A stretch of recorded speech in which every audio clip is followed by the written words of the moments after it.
이번 시간에는 이제 매출 채권 중에 좀 핵심으로 삼고 있는 파트가 대손회계고요. 대손회계 뭔지 이제 보겠습니다.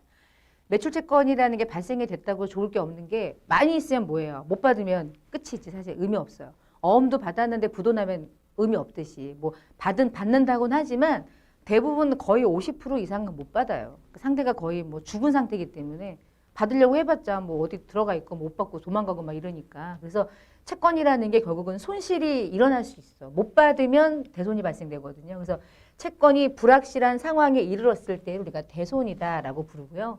근데 그런 일이 일어났을 때 처리하기 전에 미리미리 예상해요. 이 중에 어느 정도는 대손이라는 게 일어나더라. 기업이 예측하는 거예요. 그래서 예측하는 회계를 하고 있고 그런 일이 정말 일어나게 되면 채권은 사라지고 근데 못 준다고 얘기해놓고 또 줄 때도 있다. 왜 그런지 모르겠지만 어쨌거나 그러면 고마운 인 거죠. 그래서 결국 회수도 가능하고 이렇게 네 가지 경우의 수가 있다라고 생각하시면서 채권이 뭐가 있을까 볼게요. 우리 매출 채권이라고 말하는 것 중에는 정확한 회계 처리할 때는 외상으로 물건 팔고 받을 돈 있으면 외상 매출금이라고 분류하고요. 어음 받았는데 아직 현금 아니니까 그것도 채권이잖아요. 이 두 개를 묶어서 매출 채권이라고 불렀는데 얘와 얘가 받을 수 있을 거라고 예상했지만 받을 수 없는 상황이 일어날 수도 있잖아요. 그래서 채권이라는 건 양면 같은 거야. 동전의 양면과 같아. 받을 수도 있지만 다 못 받을 수도 있어. 그런 상황을 우리가 대손이다 라고 부르는 거고 얘 받으면 좋은 거고요. 그럼 회수. 근데 내가 받아야 되는 채권은 크게 둘로 나뉘는 거죠. 왜냐하면 이 두 개는 매출로 일어난 채권이어서 매출 채권이라고 분류하는 애들이었는데 매출 채권은 아니지만 기타 다양한 거래로 채권이 발생될 수 있다고 그랬잖아요. 그 대표가 제가 투자 부동산 팔았는데 받을 돈 생겼는데 외상입니다. 그래도 미수금이라고 그랬고 어음 받았어요. 그래도 그냥 미수금인 거예요. 그러니까 기타 채권은 어음의 형식으로 받았든 외상의 형식으로 받을 게 있든 어음과 외상을 구분하지 않아요. 그냥 하나로 적어요. 두 번째, 제가 받을 돈 중에 돈을 빌렸는데 못 받은 거야. 돈을 빌려줬어. 6개월 뒤에 준다고 그랬는데 안 줘. 그런 채권도 있잖아요. 그런 채권은 대여금이죠. 단기일 수도 있고 장기일 수도 있고.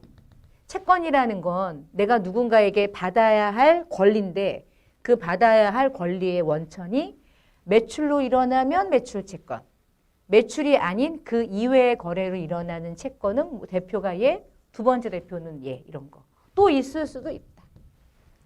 그래서 이러한 채권들을 다 받으면 좋고 못 받으면 대손 처리하고 받을 수 없는 상황 얘도 있지만 얘도 있을 수 있잖아요. 이렇게. 근데 왜 매출 채권과 기타 채권 이렇게 구분하느냐. 매출 채권은 결론은 이 거래를 인해 가지고 받을 수 없는 상황이 일어나면 매출과 관계가 있는 채권이기 때문에 적어도 비용으로 처리할 때 못 받으면 비용 떨어야 되잖아. 근데 못 받으면 비용 처리할 때 이 두 개는 매출이랑 관계가 있으니까 판관비로 인식해요. 그래도 매출을 일으키기 위한 채권이었으니까. 우리 요 이름과 요 이름을 딱 듣는 순간 매출하고 관계가 있나? 매출이랑 관계가 없나? 를 생각하시면 안 돼. 두 개는 전부 다 매출하고만 관계가 있을 때 쓰니까. 근데 미수금도 못 받거나 대여금 못 받을 수 있잖아요.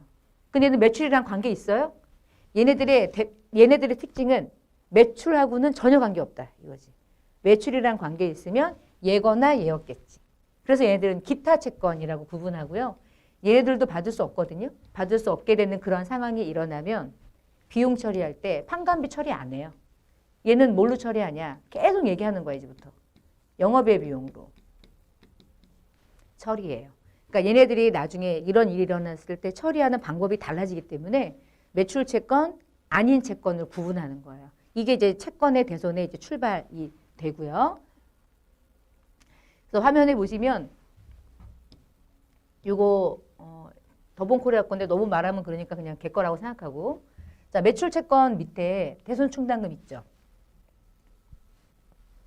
단기 대여금 밑에도 있죠. 그러니까 단기 대여금은 빌려준 건데 돈으로 빌려준 단기 대여금인데 이게 1년 전이고 이게 이제 그 다음 연도고 뭐 이렇게 비교를 하시면 지금 매출 채권 밑에 대손 충당금 있죠. 얘랑 관계 있는 거고 단기 대여금 밑에 대손 충당금 얘랑 관계 있는데 단기 대여금이 재밌으니까 원래 39억이 있었어요. 2년 전에. 근데 그 다음 연도에 없어졌어. 두 개 중에 하나죠. 단기 대여금을 39억을 회수했거나 빌려준 돈을 받았거나 아니면 못 받았거나 둘 중에 하나. 제가 알기로는 못 받았어요. 그래서 없어진 거야. 대손 충당금도 없어지고 단기 대여 39억은 어디 갔을까? 뭐 손실 본 거지, 손실. 근데 얘 밑에 막 10억 적혀 있는 거 보니까 말도 안 되는 대손 처리를 한 거지. 자, 이런 얘기를 하는 거예요, 지금부터. 대손 매출채권은 외상 매출금 받으라. 이렇게. 얘는 미수금 밑에는 없더라고요. 미수금은 대손 처리를 안 하나 봐. 그렇게 생각하시면 돼요.